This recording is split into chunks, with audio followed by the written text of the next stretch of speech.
अजय अरोड़ा जी, operation सिंदूर को बांटा किसने? क्यों आप ये बात कहते हैं कि ऑपरेशन सिंदूर भारतीय जनता पार्टी का तो नहीं है? आप इस बात का भी जिक्र करते हैं आपके पार्टी के बड़े नेता कि इसको प्रमोट किया जा रहा है, इसको एक ब्रांडिंग बना रहे हैं, लेकिन ऑपरेशन सिंदूर तो सबका है। आप भी बोलिए, अगर भाजपा कहती है आप भी कहिए ना, आप सब हैं तो एक ही देश के। इसको बांटने का काम कौन कर रहा है? अर्चना जी, हम तो कह ही रहे हैं, मैं तो कह ही रहा हूँ। मैं अपनी बात को आपकी बात में सम्मिलित करता हूँ। मैं तो कह रहा हूँ देश का ब्रांड है, मैं तो ये बोला है देश का ब्रांड है। और अभी ऑपरेशन सिंदूर, लेकिन आपने ये भी कहा ना भारतीय जनता पार्टी का नहीं है, तो क्या भारतीय जनता पार्टी ये दावा ठोकती है कि हमारा है? कुछ लोग भारतीय जनता पार्टी के पॉलिटिकल माइलेज लेना चाहते हैं। और मैं कह रहा हूँ कि सेना को प्रमोट करना चाहिए, ना कि अपनी पार्टी को करना चाहिए। देश सर्वोपरि है, सेना सर्वोपरि है। अपनी पॉलिटिकल माइलेज लेने के लिए अपनी ब्रांडिंग ना करें। मेरा रिक्वेस्ट है हाथ जोड़कर, मैं किसी पार्टी के खिलाफ नहीं हूं, मैं सरकार के खिलाफ नहीं हूं। मैं तो गुजारिश कर सकता हूं एक छोटा सा, अरे अजय अरोड़ा जी, आप ये काम मत करिए कि सांप भी मर जाए और लाठी भी ना टूटे। अगर आप सरकार के खिलाफ नहीं है, आप किसी के खिलाफ कुछ कहना भी नहीं चाहते, तो ये शिकायत किससे कर रहे हैं आप?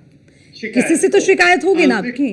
देखिए, अगर कुशल विपक्ष क्या होता है रचना जी, कुशल विपक्ष यह है कि अपनी राय, अगर हम साथ मिलकर काम कर रहे हैं देश के लिए, तो हम अपनी राय रख सकते हैं।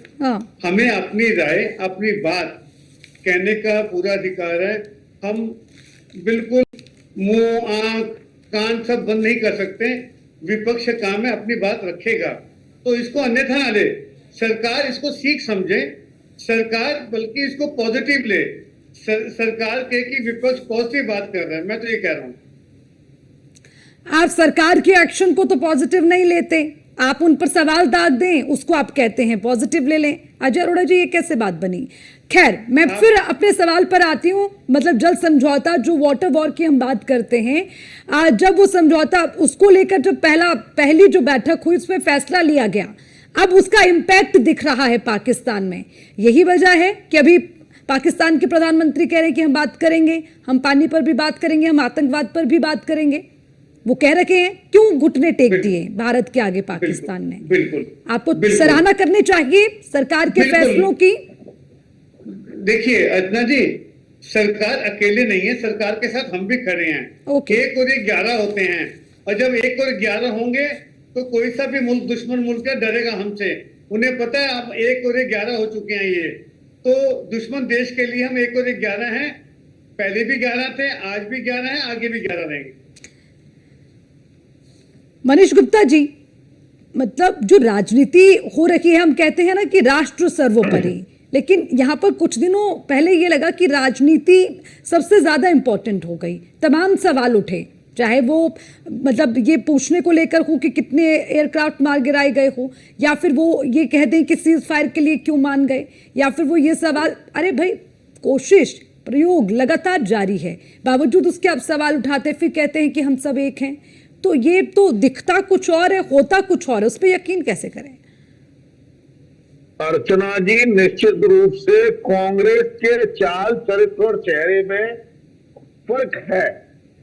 स्पष्ट रूप से अगर कांग्रेस साथ होती तो क्वेश्चन ऐसे मूवमेंट में नहीं करती जब इनके नेताओं के बयान अंतरराष्ट्रीय लेवल पर सोशल मीडिया पर पाकिस्तान दिखा दिखाकर यूज कर रहा है।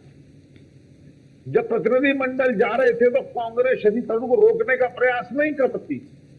बार बार ये पूछना खुलेआम कि हमारे कितने जहाज गिरे, हमारे कितने जहाज गिरे, हमारे कितने लोग मरे, कहीं ना कहीं चीन और पाकिस्तान को मदद पहुंचाने वाले बयान थे। कांग्रेस अगर विरोध भी करती तब भी इतना ही करती। अगर युद्ध में कांग्रेस भाजपा के सरकार के साथ नहीं होती तब भी इतना ही कर सकती थी। इससे ज्यादा करने की हिम्मत और खूबत कांग्रेस में थी नहीं।